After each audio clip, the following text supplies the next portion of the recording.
society. Bagong Pilipinas transcends this administration.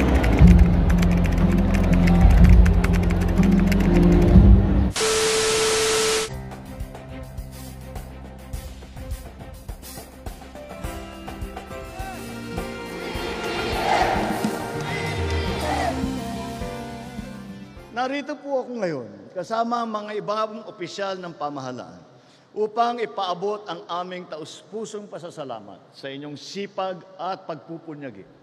Kami po ay mag-aabot ng kaunting tulong sa ating mga magsasaka, mangingisda at kanilang mga pamilya na labis na naapektuhan ng El Nino. Base sa aming huling datos, nagkakahalaga ng 408 milyong piso ang nawala sa sektor ng agrikultura dito sa inyong rehiyon, sanhi ng matinding tagtuyot. Kung kaya't mabamahagi po ang aking tanggapan, nagtig 10,000 piso para sa mga magsasaka, mangingisda at ilang pamilya mula sa Batangas, sa Laguna at sa Quezon.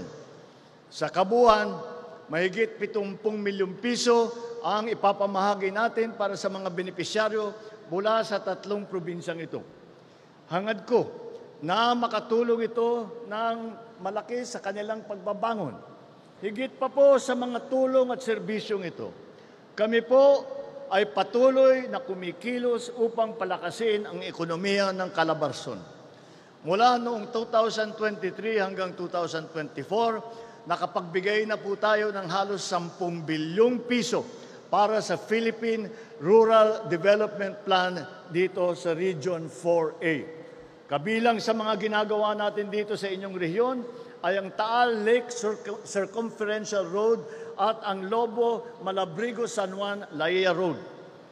Nariyan din po pala ang Kipot Irrigation Project at Macalelon Irrigation Project sa kalapit lalawigan ng Quezon na malapit na rin pong matapos. Naniniwala ako na likas na matatapang ang mga Batanggenyo.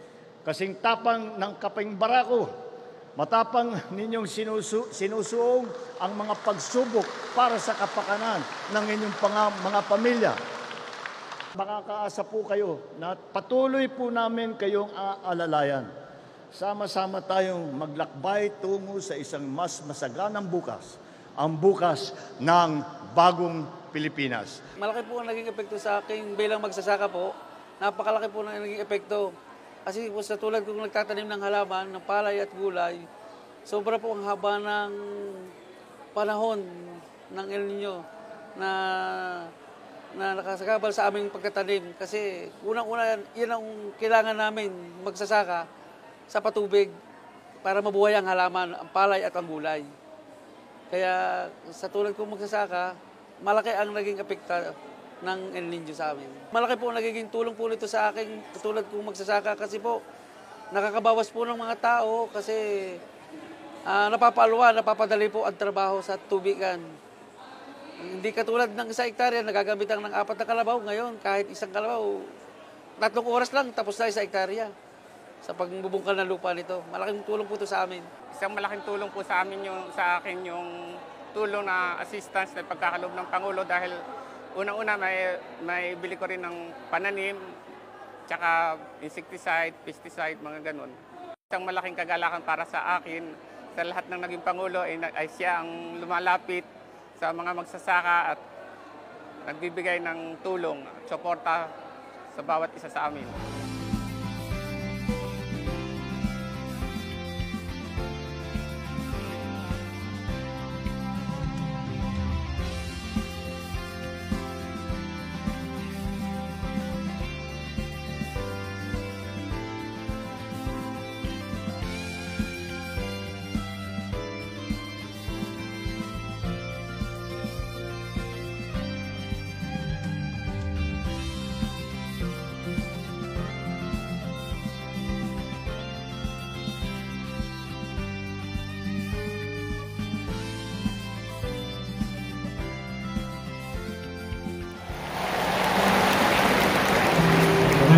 Magandang umaga po sa inyo lahat. Bago lahat, kamusta po sa ating mga taga-ulan gusto dito ng Batangas, mula po sa Nasugbu, Tui, andito po si Mayor Jay Serrado, sa Lian, Calatagan, Balayan, City of Calaca, Lemery and Taal. Magandang umaga po sa inyo lahat. Sa ating pong special na kuya, nag-umagabay po sa ating Secretary Ralph Recto. Maraming salamat kay Sec. Belhar, ang ating pong kaibigan, kay Secretary Laurel, kay Rex Gatchalian, of course, kay Governor Dodo Mandanas, kay Governor Ramil, sa lahat po ng mga kasama ko sa Kongreso. Magandang umaga. Isa lang po ang hinihiling ko, mga kababayan sa unang distrito. Para nakita nyo, maybe meron pong pagkakataon, pasalamatan po natin ang ating Pangulong Bongbong Marcos sa tulong po niya. Hindi lang po ang hinihiling na inyong kinagawan.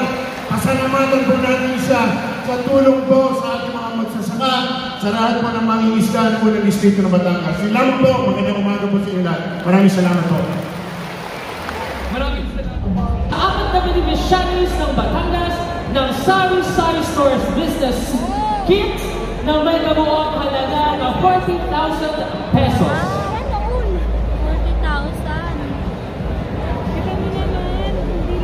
At ang huli, ang PSWD ay mamamahagi ng 10,000 farmers at fisher folk ng Batangas ng 10,000 pesos bawat isa sa ilalim ng ayuda sa Kapos ang Kita program na nagkakahalaga ng 100 million pesos.